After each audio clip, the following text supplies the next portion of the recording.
सीढ़ियां उन्हें मुबारक हों, सीढ़ियां उन्हें मुबारक हों जिन्हें छत तक जाना है। हमारी मंजिल तो आसमां है, रास्ता हमें खुद बनाना है, रास्ता हमें खुद बनाना है। नमस्कार मेरे प्यारे साथियों, मैं अनुराग प्रताप सिंह एक बार फिर हाजिर हूं आपके अपने यूट्यूब चैनल बिमलेंदा क्लासेस। दोस्तों, आज फिर एक बार आपके समक्ष मैं एक बहुत ही महत्वपूर्ण टॉपिक के साथ आया हूं। वो टॉपिक है डाइजेस्टिव सिस्टम।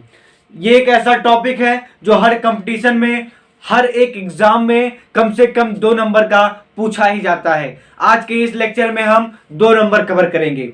इससे पहले हम वीडियो को स्टार्ट करें, आप वीडियो को लाइक कर दीजिए। हम आगे बढ़ते हैं।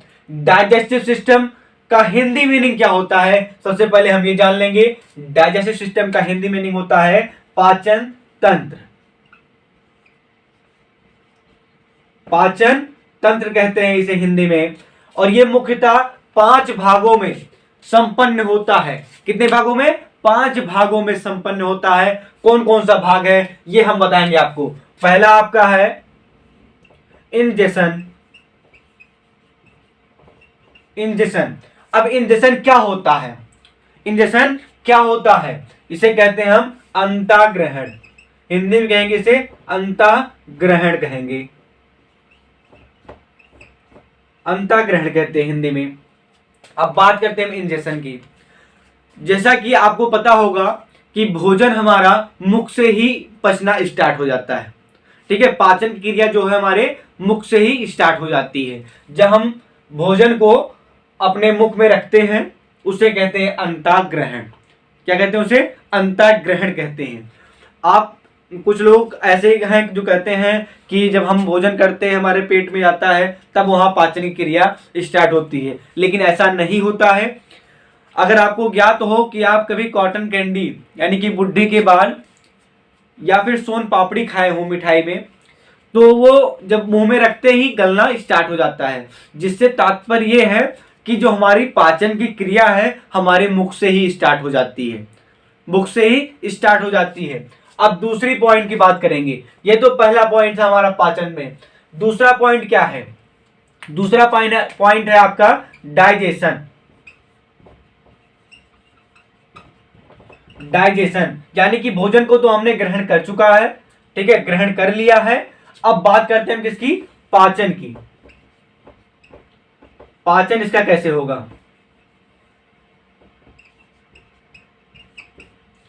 अब पाचन हो गया, ठीक है। अब तीसरा जो पॉइंट है काफी इंपॉर्टेंट पॉइंट है, ठीक है। हमने भोजन को ग्रहण किया उसे कहते हैं इंग्लिश में इंजेशन, हिंदी में अंतःग्रहण।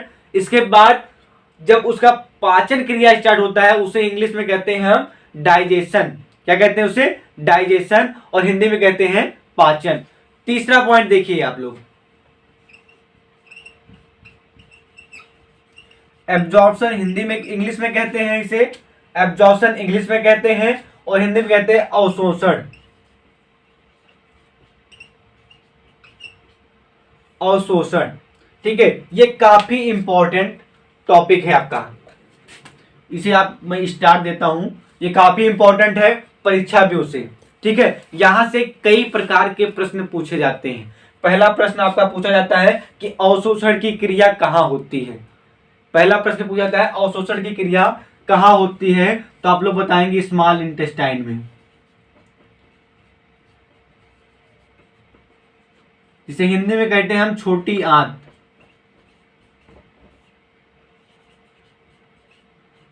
जिसे हिंदी में हम छोटी आंत कहते हैं। अवशोषण की क्रिया कहां होती है? स्मॉल इंटेस्टाइन में होती है, ठीक है। और यहां से एक प्रश्न और पूछा जाता है विली, ठीक है। क्या पूछा जाता है? विली। विली कहां पाया जाता है, तो आप लोग क्या बताएंगे? स्मॉल इंटेस्टाइन में। विली को हिंदी में भी विली कहते हैं। अवशोषण की क्रिया हमारी स्मॉल इंटेस्टाइन में संपन्न होती है, ठीक है। क्यों होती है? क्योंकि इसमें भोजन जाके जो स्मॉल इंटेस्टाइन है, यहां से जो भोजन है उसका जो पचना है बहुत हाई लेवल पे हो जाता है, बहुत तीव्र गति से यहाँ भोजन पचता है। क्यों पचता है? क्योंकि इसकी संरचना ही कुछ इस प्रकार होती है।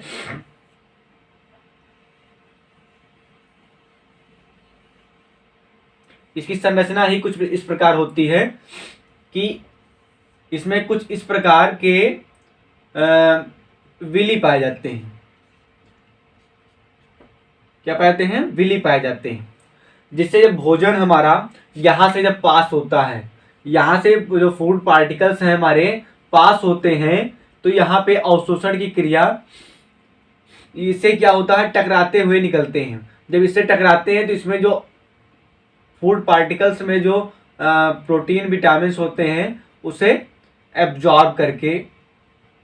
एब्जॉर्ब हो जाता है। ठीक है, इसे एब्जॉर्ब करता है कौन? विली करता है। ठीक है, अब आगे हम चौथा पॉइंट देखते हैं, एसिमुलेशन।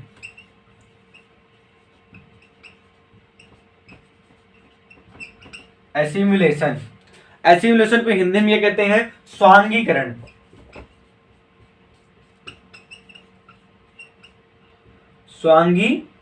स्वांगीकरण में क्या होता है कि भोजन से जो कुछ भी न्यूट्रिशन, ठीक है, जो कुछ भी पोषक तत्व बाहर निकलते हैं उसे स्टोर करना, किसमें आता है? एसिमुलेशन यानी कि स्वांगीकरण में। काफी बार आप सुने होंगे कि सुने क्या, देखे भी होंगे कि कुछ बच्चे ऐसे होते हैं हमारे आस पड़ोस के या घर के, कि उनको कितना भी खिलाया जाए, कितना भी पिलाया जाए, लेकिन वो उनकी जो बॉडी स्ट्रेंथ होती है वो दुबले पतले ही रह जाते हैं। ठीक है, वो कम ही रह जाती है। तो उसमें क्या होता है? स्वांगीकरण का ठीक ना होना। ठीक है, स्वांगीकरण का ठीक ना होना। भोजन तो खाए, ठीक है, उसे अंतर ग्रहण किए, उसका पाचन भी हुआ, अवशोषण भी हुआ उसका, लेकिन जो स्वांगीकरण उससे जो पोषक तत्व तो निकले उसे सही प्रकार से उसका यूज ना होना। ठीक है, इसलिए अब आगे हम बात करते हैं, पांचवा जो पॉइंट है हमारा, बहुत ही मेन पॉइंट है। क्या है? डिफेसिकेशन। पांचवा पॉइंट है।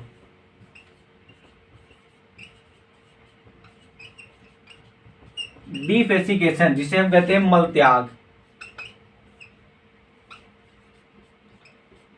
मल त्याग एक ऐसी क्रिया होती है जिसमें हमारे शरीर के अंदर जो भोजन ग्रहण करते हैं उसे कहते हैं अंतःग्रहण। इसके बाद उसका पाचन होता है। क्या होता है? अंतःग्रहण के बाद उसका पाचन होता है। पाचन के बाद उसका क्या होता है? एब्जॉर्प्शन होता है। किसमें? छोटी आंत में, स्मॉल इंटेस्टाइन में विली पाया जाता है।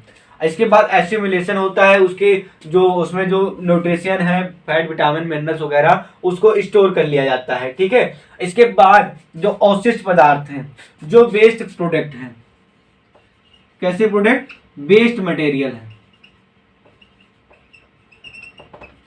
जो वेस्ट मटेरियल है उन्हें बाहर निकालना ही डिस्पेसिफिकेशन कहलाता है, जिसे हिंदी में कहते हैं मल त्याग। ठीक है, ये तो बात रही पांचों पॉइंट की, ये डाइजेशन के पांचों पॉइंट की बात रही, कैसे कैसे कौन कौन सी प्रोसेस होती है जिसके अंतर्गत ये होते हैं। अब आगे हम बात करते हैं डाइजेस्टिव सिस्टम क्या होता है। ठीक है, डाइजेस्टिव सिस्टम क्या होता है, इसे भी हम इरेज कर देते हैं। ठीक है, डाइजेस्टिव सिस्टम दो पार्ट्स में होते हैं। कितने पार्ट्स में होते हैं? दो पार्ट होते हैं इनके।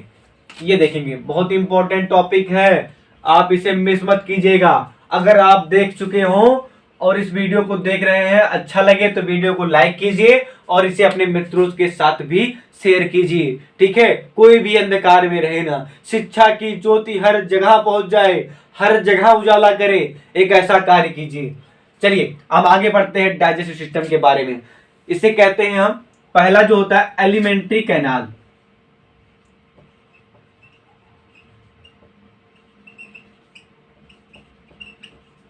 एलिमेंट्री कैनाल को हिंदी में क्या कहते हैं? आहार नलिका।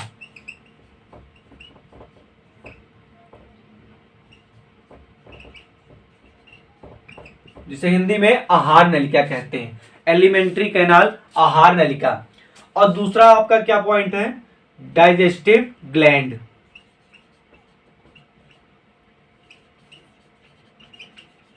डाइजेस्टिव ग्लैंड, ठीक है, यानी कि पाचन ग्रंथियां, जिसे हिंदी में कहते हैं पाचन ग्रंथियां।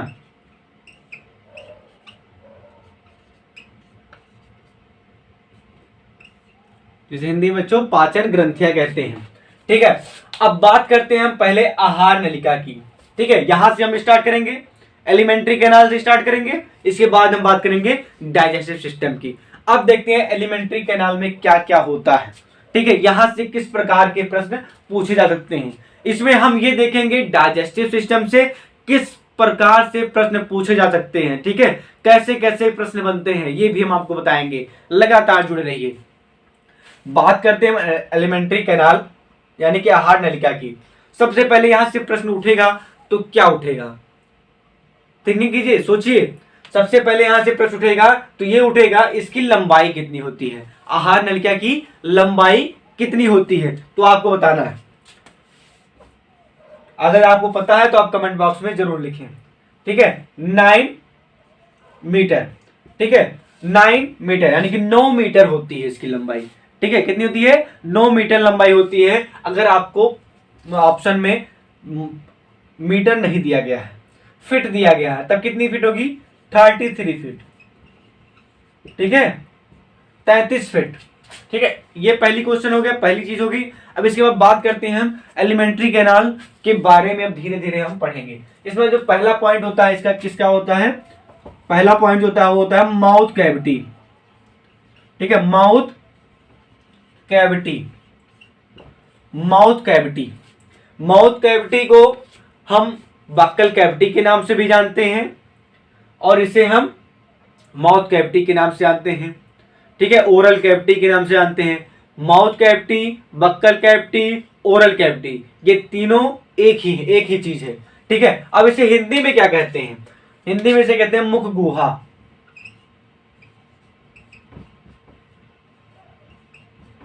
मुख गुहा कहते हैं हिंदी में। अब यहां से क्वेश्चन किस प्रकार पुटअप होता है कि मुख गुहा में क्या होता है। मुख गुहा में जब हम किसी भोजन को खाते हैं, ठीक है, भोजन पार्टिकल को छोटे छोटे टुकड़ों में करना, इसका कार्य होता है मुख गुहा में। ठीक है, मुख गुहा का कार्य यही होता है। इसके बाद हम बात करते हैं आगे दूसरे पॉइंट की। दूसरा पॉइंट क्या है इसका, काफी इंपॉर्टेंट पॉइंट है food pipe. Food pipe, food pipe को ऑसोफेगस के नाम से भी जानते हैं, आप इसे ध्यान रखेंगे। हिंदी में इसे कहते हैं ग्रास नलिका या ग्रास नली। क्या कहते हैं इसे, ग्रास नली। कई बार एग्जामों में पूछा गया है कि फूड पाइप का दूसरा नाम क्या है, तो आप क्या बताएंगे, ऑसोफेगस नाम है। ठीक है, अब इसकी मुख्यतः लंबाई पूछी जाती है। इसकी लंबाई पूछी जाती है, लंबाई कितनी है इसकी, 25 सेंटीमीटर, यानी 25 सेंटीमीटर का होता है। जैसा कि मैं आपको इसका फिगर यहां दिखाई दे रहा होगा, आपको इसका फिगर यहां आप देखिए, या यहां देखेंगे, इसमें फिगर में पूरा स्पष्ट हो जाएगा कि इसकी लंबाई कितनी होती है, किस प्रकार बक्कल कैविटी कहां पाई जाती है, स्टोमच कहां पाया जाता है, सारी चीजें इस पिक्चर में कंफर्म हो जाएगा। ठीक है, अब आगे बढ़ते हैं। फूड पाइप, ठीक है, इसका काम क्या होता है, भोजन को मुख गुहा से लेके स्टोमच तक पहुंचाना। ठीक है, अब अगला पॉइंट क्या आता है, तीसरा पॉइंट क्या आता है, स्टोमच। स्टोमच, ठीक है, स्टोमच, इसका हिंदी में नाम होता है अमाशय। अमाशय, ठीक है, क्या होता है हिंदी में इसका मीनिंग, अमाशय। ठीक है, अब जैसे कि सिस्टम बाय सिस्टम हम चलते आ रहे हैं। मुख गुहा में क्या हुआ, भोजन की जो भोजन हमारा जो बड़े टुकड़ों में था उसे छोटे टुकड़ों में तोड़ा गया, इसके बाद फूड पाइप के द्वारा हमारे अमाशय तक पहुंच गया। ठीक है, अब अमाशय से किस प्रकार के क्वेश्चन पूछते हैं, कई बार हम देखें एग्जाम में पूछ लिया गया है कि अमाशय का शेप कैसा होता है, साइज कैसा होता है। ठीक है, शेप या साइज कैसा होता है, तो आप लोग क्या बताएंगे, ये इंग्लिश अल्फाबेट के जे के आकार का होता है। किसके आकार का होता है, जे आकार का होता है। ठीक है, पहली चीज जे शेप्ड का होगा, जे शेप्ड का होगा। ठीक है, इसके बाद कई बार ये पूछा गया है कि अमाशय में, जैसा कि हमें पता है कि अमाशय में हमारा भोजन जाके रुकता है, ठीक है, वो कितनी देर के लिए रुकता है। ठीक है, ये क्वेश्चन पूछा गया कितनी देर के लिए रुकता है, तो आप लोग क्या जवाब देंगे, 4 से 5 घंटे के लिए। 4 to 5 आवर, ठीक है, 4 से 5 घंटे के लिए स्टोर होता है। ये 2 पॉइंट आप ध्यान रखेंगे, काफी इंपॉर्टेंट पॉइंट है। यहां से पूछा जाता है, स्टोमच से क्वेश्चन पुटअप होता है। यहां से क्वेश्चन पुटअप होता है कि अमाशय का जो शेप है किस प्रकार होता है। अमाशय तो जे शेप्ड का होता है। इसके बाद आपसे पूछा जाएगा कि अमाशय में हमारा भोजन कितनी देर के लिए टिकता है, या कितनी देर के लिए हमारा भोजन वहां पे रुकता है। तो आप क्या बताएंगे, 4 से 5 घंटे के लिए रुकता है। इसके बाद हम आगे बात करते हैं, स्टोमच के बाद बात करते हैं। इसके बाद हम बात करते हैं स्टोमच की। स्टोमच में जैसा कि हमने देखा कि हमारा भोजन 4 से 5 घंटे के लिए रुका। इसके बाद फिर उसका शेप पूछा गया, तो शेप कैसा होता है, जे के आकार का होता है, ठीक है। अब बात करते हैं हम किसकी, स्टोमच के बाद स्मॉल इंटेस्टाइन की।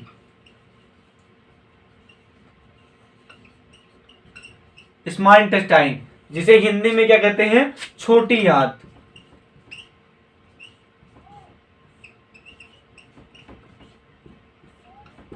ठीक है, जिसे हिंदी में छोटी आंत कहते हैं। अब इसमें क्या होता है, इसमें क्वेश्चन इस प्रकार पूछे जाते हैं कि छोटी आंत की कुल लंबाई कितनी है। तो आप लोग क्या जवाब देंगे, 6 से 7.5 मीटर की होती है। कितनी होती है, 6 से 7.5 मीटर की होती है। यदि आपके ऑप्शन में 6 और 7.5 दोनों है, तो आप किस पे टिक लगाएंगे, ये ज्ञात रहे आप किस पे टिक लगाएंगे, 7.5 पे लगाएंगे, ठीक है। 7.5 पे ही टिक लगा के आएंगे, ठीक है। 7.5 ही आपका सही होगा। कई बार एग्जामिनर इसे दे देते हैं कंफ्यूज करने के लिए स्टूडेंट को, तो आप ये डगमगाइएगा नहीं, आप किस पे लगाएंगे, 7.5 पे ही आप टिक लगा के आएंगे, ठीक है। और यहां से क्वेश्चन और पुटअप होता है कि विली कहां पाया जाता है। तो आपको पता, जैसे कि हमने पहले भी बताया आपको, विली प्रेजेंट होता है,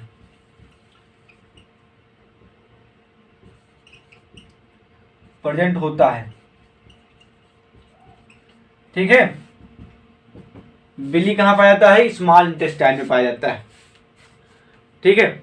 अब आगे जो 5वां पॉइंट है हमारा, सीकम, ठीक है, जिसे हिंदी में भी सीकम कहते हैं। अब इसका क्या कार्य होता है, सीकम का कार्य यहां पे हम आपको समझा देते हैं, बहुत ही अच्छी चीज है, ठीक है। सीकम का कार्य देखिए आप, इसकी संरचना कुछ इस प्रकार होती है, ठीक है, कुछ इस प्रकार होती है। ये हमारा स्मॉल इंटेस्टाइन से जब भोजन हमारे लार्ज इंटेस्टाइन में आता है, जो बीच का ये जो पाथ है, ठीक है, जो बीच का ये रास्ता है, इसे ही कहते हैं क्या, सीकम कहते हैं। क्या कहते हैं इसे, सीकम कहते हैं, ठीक है। इसी के साथ हम आपको बता दें, कई बार आपने सुना होगा एक रोग अपेंडिक्स हो जाना, ठीक है, कि फलाने को अपेंडिक्स हो गया है, ठीक है। तो इसका क्या मतलब होता है अपेंडिक्स का। कई बार हमारे जो स्मॉल इंटेस्टाइन से भोजन हमारा जब लार्ज इंटेस्टाइन की तरफ आता है, तो कई बार यहाँ पर हमारा भोजन रुक जाता है, ठीक है, यहाँ पर हमारा भोजन टिक जाता है। यहाँ पर टिकने का तात्पर्य है कि जब यहाँ भोजन टिकेगा तो उसमें सड़न पैदा होगा। क्या पैदा होगा, सड़न पैदा होगा, जिससे कि इसका जो ये शेप है, इस शेप में डिफरेंस आएगा। इसका शेप क्या होगा, बड़ा हो जाएगा, इसमें स्वेलिंग आ जाएगी, सूजन आ जाएगी, ठीक है। सूजन आने के कारण ये दूसरे पार्टिकल्स में टच करेगा, ठीक है, टच करेगा, पंच करेगा उसमें, ठीक है। पंच करने से क्या होगा, हमारे अंदर पेन उत्पन्न होगा। जब हमारे अंदर बॉडी के अंदर कोई भी पार्टिकल थोड़ा सा भी बड़ा हो जाए, ठीक है, सब सिस्टमैटिक है, मशीनरी की तरह सब सिस्टमैटिक है। जब कोई भी पार्टिकल थोड़ा सा भी अपने यथा स्थिति से थोड़ा सा भी डगमगा जाएगा, तो हमें परेशानी का सामना करना पड़ेगा, ठीक है। तो उसी प्रकार इसका स्वेलिंग हो जाना हमारे लिए बहुत ही हानिकारक हो जाता है। हमारे आस पड़ोस के जो भी ऑर्गन्स हैं उसमें ये चुभने लगता है, जिससे हमारे अंदर दर्द उत्पन्न होता है, ठीक है। दर्द उत्पन्न होता है, जब आप डॉक्टर के पास जाएंगे तो डॉक्टर भी आपको बताएंगे कि देखिए इसका ऑपरेशन करना पड़ेगा। क्या करना पड़ेगा, इसका ऑपरेशन करना पड़ेगा। ऑपरेशन करके यहां से लेके इस पार्ट को बाहर निकाल देते हैं, ठीक है, इसे कट आउट कर देते हैं, अब मन में आपकी ये लालसा उठ रही होगी कि भैया ये जब कट आउट कर देंगे तो क्या हमारे ये जो सिस्टम है, ठीक है, जो सीकम का सिस्टम है, ये तो नहीं गड़बड़ होगा, या हमारे शरीर के लिए नुकसानदायक तो नहीं होगा? ऐसा नहीं होगा, ठीक है। अभी तक इसमें सोच चल रहे हैं। ये जो पहले के लोग हुआ करते थे, जो पहले के लोग हुआ करते थे, वनमानुष हुआ करते थे, उनमें इसका कार्य था, लेकिन जो मॉडर्न लोग हैं इनमें इसका कार्य अब नहीं बचा है, ठीक है। कुछ चीजें ऐसी होती हैं जिसका आप निरंतर अगर उपयोग नहीं करेंगे तो वो धीरे धीरे आपका नष्ट हो जाएंगी, ठीक है, धीरे धीरे वो नष्ट हो जाएगी। अब इसका मतलब यही है कि इसको जब काट के बाहर निकाल दिया जाएगा तो आदमी को रिलीफ महसूस होगा, ठीक है। इससे इसका कोई काम नहीं होता। पहले इसका काम था, ये डिहाइड्रेशन का काम करता था। किसका काम होता है? डिहाइड्रेशन का, ठीक है। चलिए, तो बात थी हमारी सीकम की। सीकम का मतलब केवल यही है, स्मॉल इंटेस्टाइन से लार्ज इंटेस्टाइन के बीच जो भोजन आने का जो स्पेस है, ठीक है, जो पाथ है, उसे ही हम सीकम कहते हैं, ठीक है। आशा करते हैं आपको समझ में आ रहा होगा, ठीक है। अब लास्ट पॉइंट हम आप चलते हैं लास्ट पॉइंट की तरफ। जो 6वां पॉइंट है हमारा क्या है? Large intestine.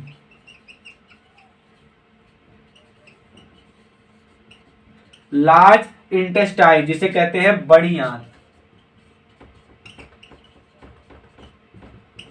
जिसे इंग्लिश में कहेंगे लार्ज इंटेस्टाइन, हिंदी में कहेंगे बड़ी आंत। इसमें क्या क्वेश्चन पूछता है? इसमें क्या क्वेश्चन पूछता है ये आप देखेंगे। क्वेश्चन केवल यही पूछेगा इससे कि इसकी लेंथ कितनी होती है, ठीक है। इसकी लेंथ कितनी होती है? तो 1.5 मीटर होती है इसकी लेंथ, ठीक है। लंबाई कितनी होती है? 1.5 मीटर, ठीक है। अब आगे हम वीडियो को बढ़ाते हैं और इस लेक्चर में आगे हम देखेंगे इसकी डाइजेस्टिव ग्लैंड्स क्या क्या होते हैं, ठीक है। डाइजेस्टिव ग्लैंड के बारे में पढ़ेंगे।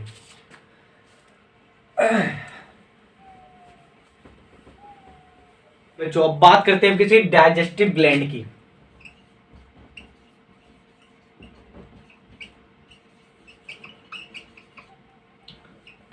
ठीक है, डाइजेस्टिव ग्लैंड क्या होता है, ठीक है। डाइजेस्टिव ग्लैंड में 3 पार्ट्स आते हैं, ठीक है। 3 मुख्यतः पार्ट्स आते हैं। पहला जो पार्ट होगा आपका सिल्वरी ग्लैंड,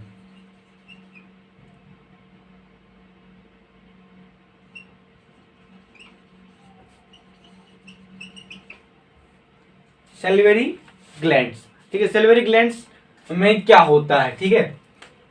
सिल्वरी ग्लैंड्स किसे कहते हैं? इसे हिंदी में लार ग्रंथियां कहते हैं, लार ग्रंथियां कहते हैं, ठीक है। लार ग्रंथियां, लार ग्रंथियां से किस प्रकार क्वेश्चन पुट होते हैं, ठीक है। पहली चीज, ये कहां प्रेजेंट होते हैं? इनका जो पहला पॉइंट होगा, लार ग्रंथियां कहां प्रेजेंट होती हैं, कहां पाई जाती हैं, ठीक है। तो आप लोग बताएंगे इसमें बक्कल कैविटी में, ठीक है, बक्कल कैविटी में पाई जाती हैं। पहली चीज हो गई आपकी, लार ग्रंथियां कहां पाई जाती हैं? बक्कल कैविटी में पाई जाती हैं। कितनी मात्रा में पाई जाती है, कितने पेयर में पाई जाती है? तो आपको क्या बताना है कि दूसरा पॉइंट जो होगा आपका, मेन पॉइंट दूसरा होगा कि 3 पेयर में, 3 पेयर में पाई जाती हैं। अगर आपसे पूछ लिया कि कितने नंबर्स में पाई जाती हैं, तो आप कितने बताएंगे? नंबर जो आपको पूछा जाएगा तो आप बताएंगे 6 होती है। नंबरों में 6 और पेयर में 3 पाई जाती हैं, ठीक है। इसके बाद हम बात करते हैं ये क्या प्रोड्यूस करती हैं, ठीक है। जो तीसरा मेन पॉइंट इसका, दे प्रोड्यूस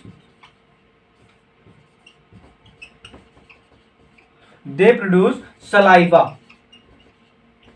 ठीक है, saliva. They produce saliva. Saliva क्या होता है? लार, ठीक है, जो बहुत ही सहायक होता है हमारे डाइजेस्टिव सिस्टम के लिए, ठीक है। डाइजेस्टिव सिस्टम के लिए बहुत ही सहायक होता है। अब दूसरे ग्लैंड्स की बात करेंगे। दूसरा कौन सा ग्लैंड है? दूसरा ग्लैंड कौन सा है? बहुत ही इंपॉर्टेंट टॉपिक है, इसे मिस मत कीजिएगा। कम से कम 2 बार इसे देखें और इसे नोट भी करें, ठीक है। देखने से ही काम नहीं चलेगा भैया, कुछ करना भी पड़ेगा, ठीक है। अब आगे बात करते हैं किसकी? लीवर की। लीवर दूसरा ग्लैंड है आपका, लीवर। अब लीवर में बहुत कुछ नहीं पूछता आपसे, लेकिन लीवर की हिंदी मीनिंग हम बता दें, यकृत, ठीक है। यकृत होती है इसकी हिंदी मीनिंग, ठीक है, लीवर में क्या पूछता है? लीवर हमारा जो है ये लार्जेस्ट ऑर्गन है। कैसा है? पहला पॉइंट इसका जो मेन पॉइंट है, लार्जेस्ट ऑर्गन। ठीक है, लार्जेस्ट ऑर्गन है हमारा, ये सबसे बड़ा अंग है। लेकिन इंटरनल, कैसा अंग है? इंटरनल, इंटरनल सबसे बड़ा अंग है। अंग इसे कह लें या इसे कह लें ग्लैंड कह लें, यानी कि ग्रंथियां कह लें। In our body,